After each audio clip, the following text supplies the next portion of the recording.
모든 것을 지으시되 때를 따라 아름답게 하셨고 또 사람들에게는 영원을 사모하는 마음을 주셨느니라. 그러나 하나님이 하시는 일의 시종을 사람으로 측량할 수 없게 하셨도다. 아멘. 자, 우리 서로 돌아보시면서 인사 나누시겠습니다. 반갑습니다. 잘 오셨습니다.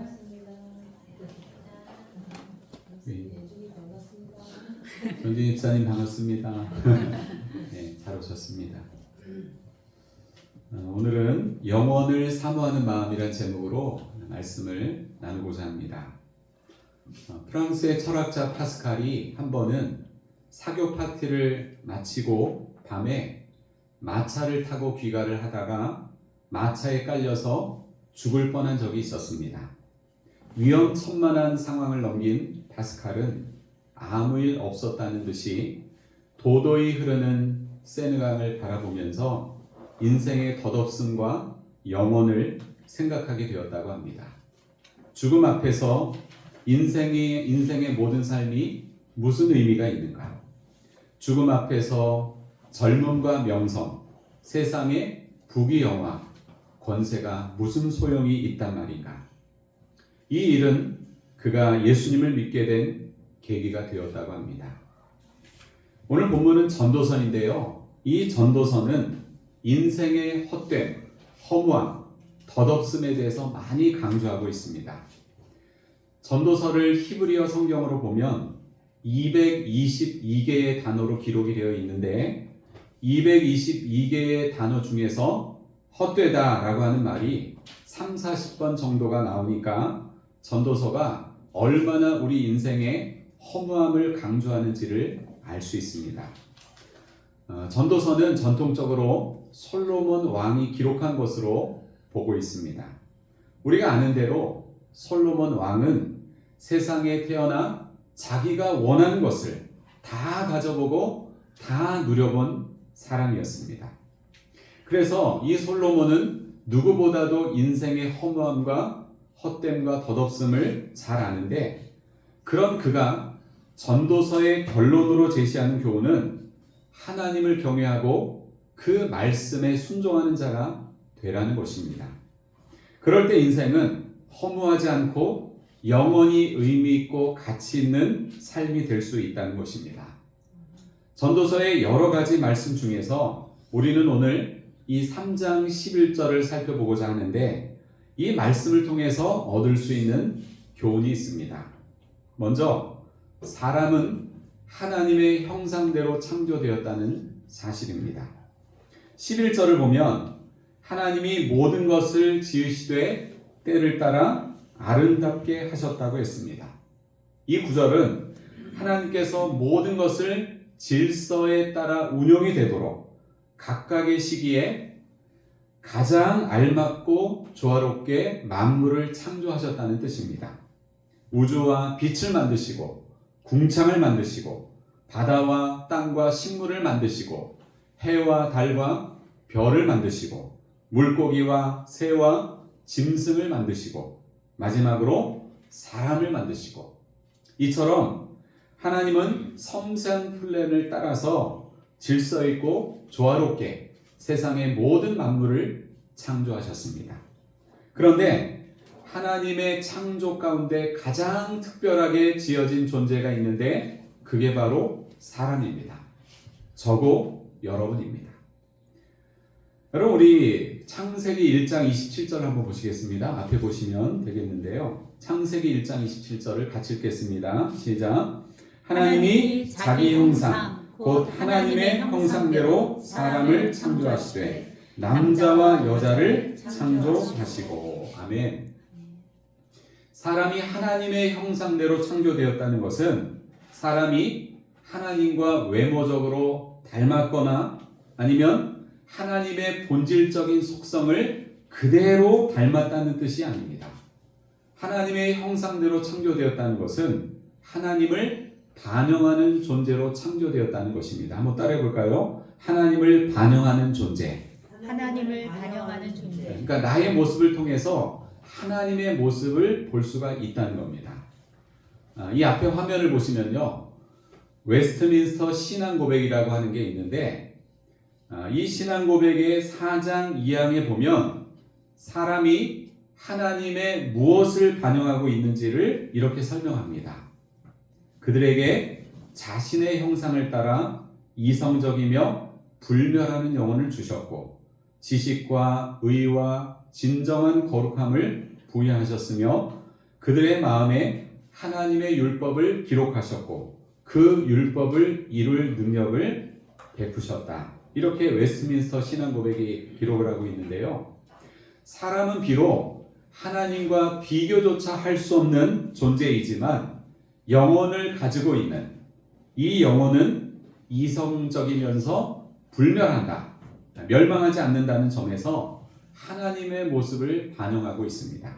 그리고 하나님께서 지성과 의지를 가지고 어떤 결정을 내리시는 것처럼 우리 사람도 지성과 자유의지를 가지고 어떤 결정을 내리고 행동을 합니다.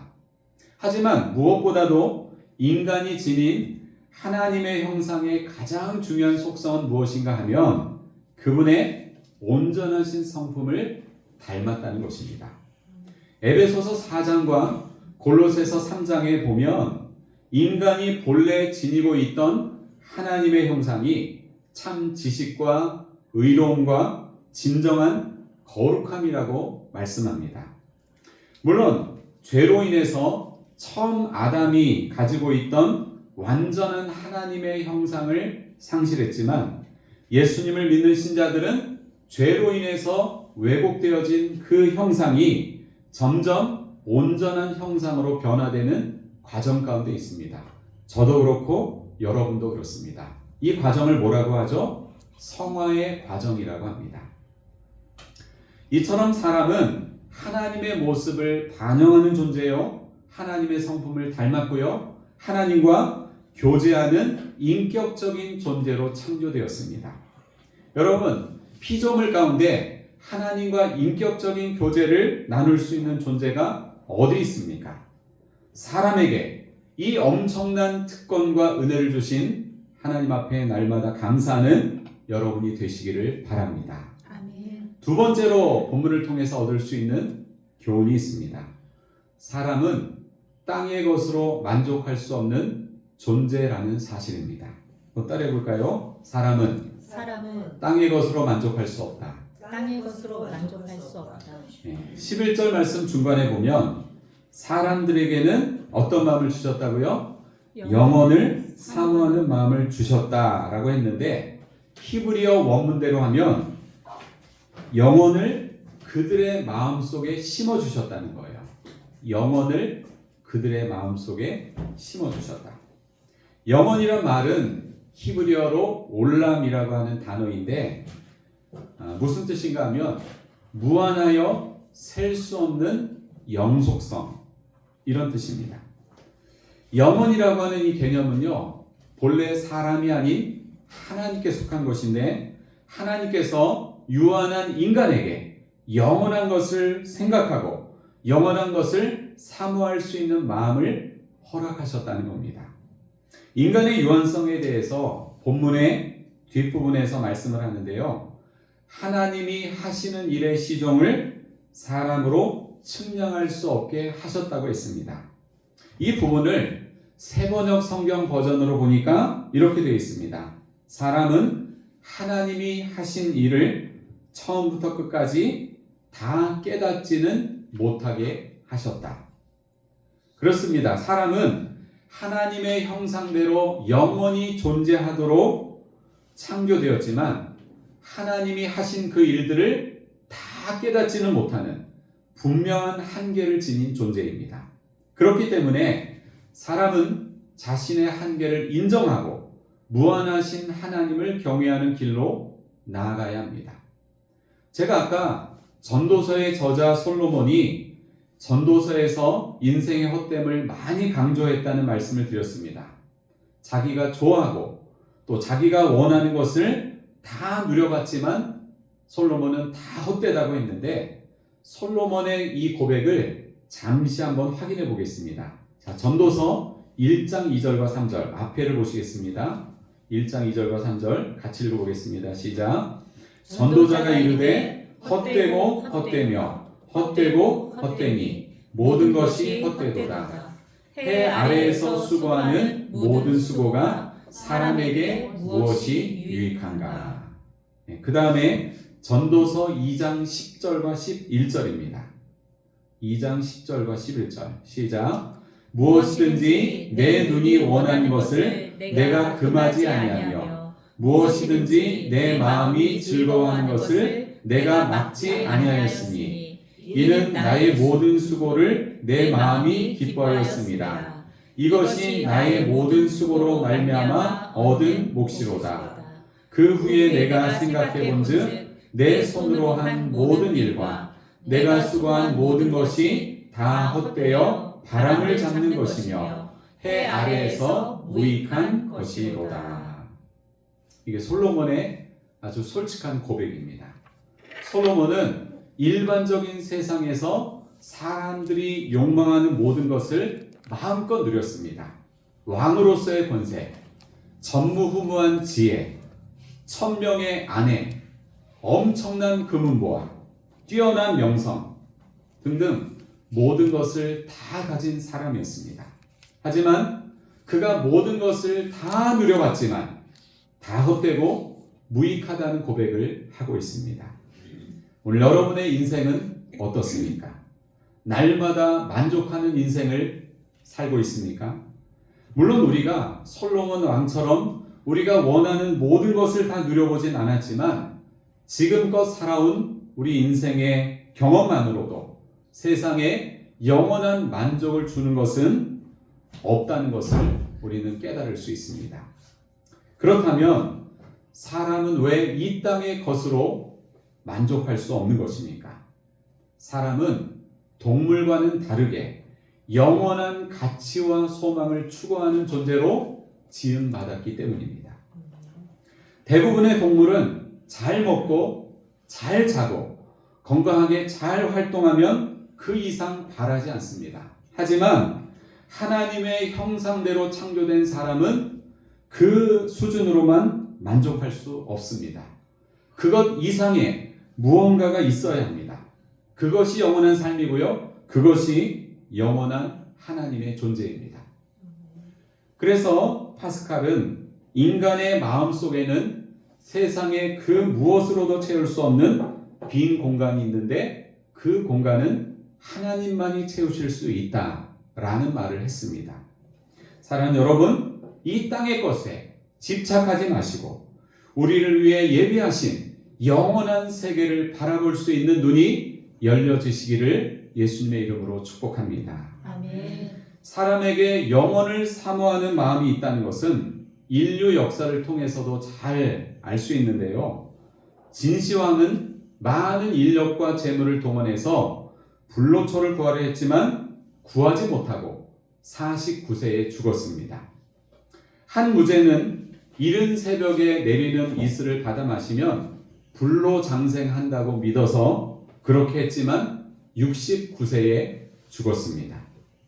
애굽의 바로 왕들은 사후에도 권세를 행사하기 위해서 왕이 된 즉시 피라밋을 지어서 자신의 사후 궁전을 지었습니다. 고대 동서양의 제왕들은 살았을 때의 궁전을 방불케 하는 초호화로운 무덤을 만들었는데 심지어 신하들과 종들을 생매장해서 자기가 죽은 이후에도 자신을 섬기도록 했습니다.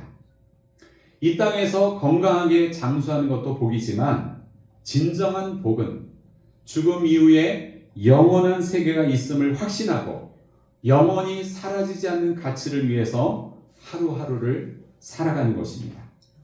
하나님은 우리 마음속에 모든 사람의 마음속에 영원이라고 하는 것을 심어주셨기 때문에 사람은 이 세상의 그 어떤 것으로도 참된 만족을 누릴 수 없습니다.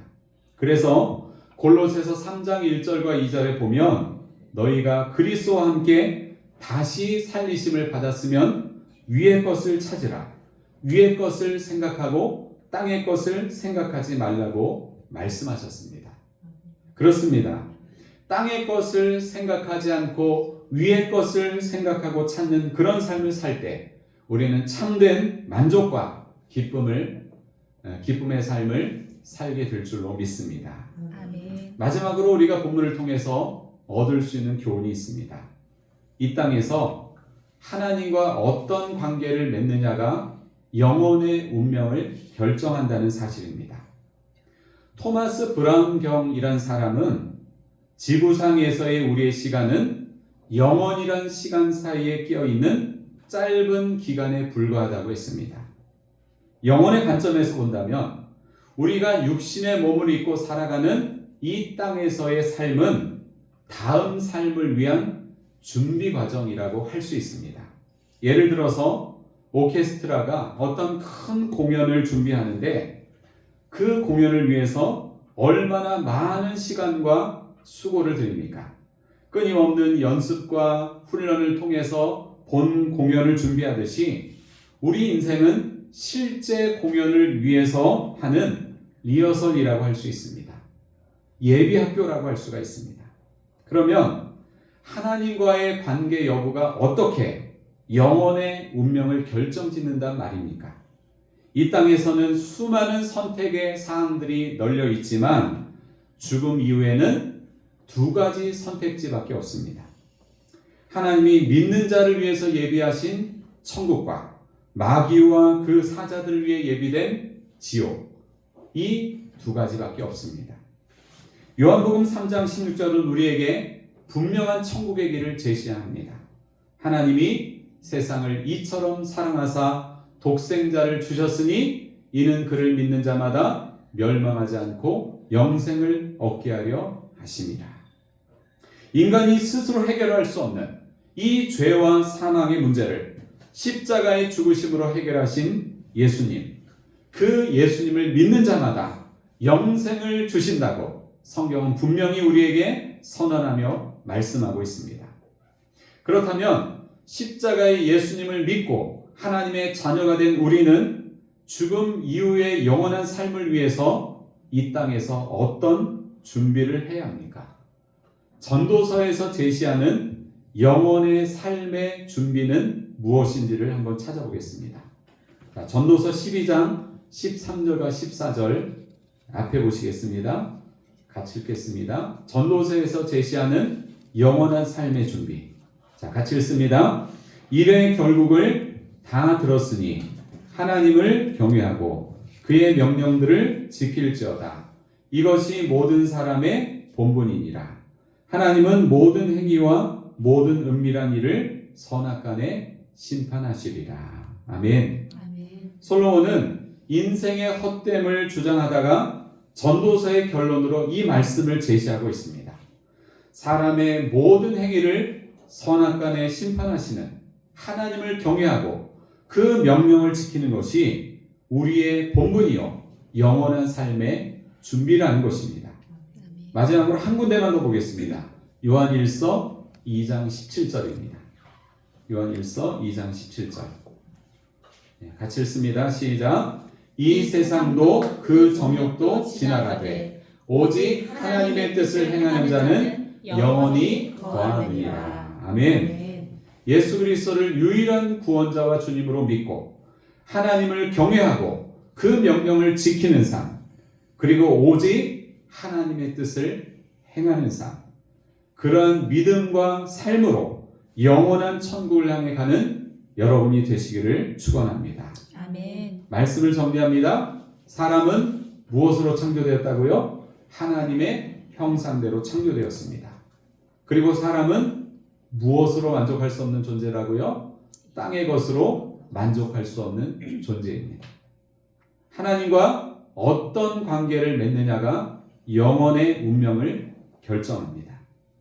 우리에게 영혼을 사모하는 마음을 주신 하나님의 은혜를 감사하면서 언젠가 썩어 없어질 세상의 가치를 위해 살지 않고 영원히 사라지지 않는 하늘의 가치를 위해 살아가는 저 여러분의 삶이 되시기를 예수님의 이름으로 축원합니다. 아멘. 아멘. 기도하시겠습니다.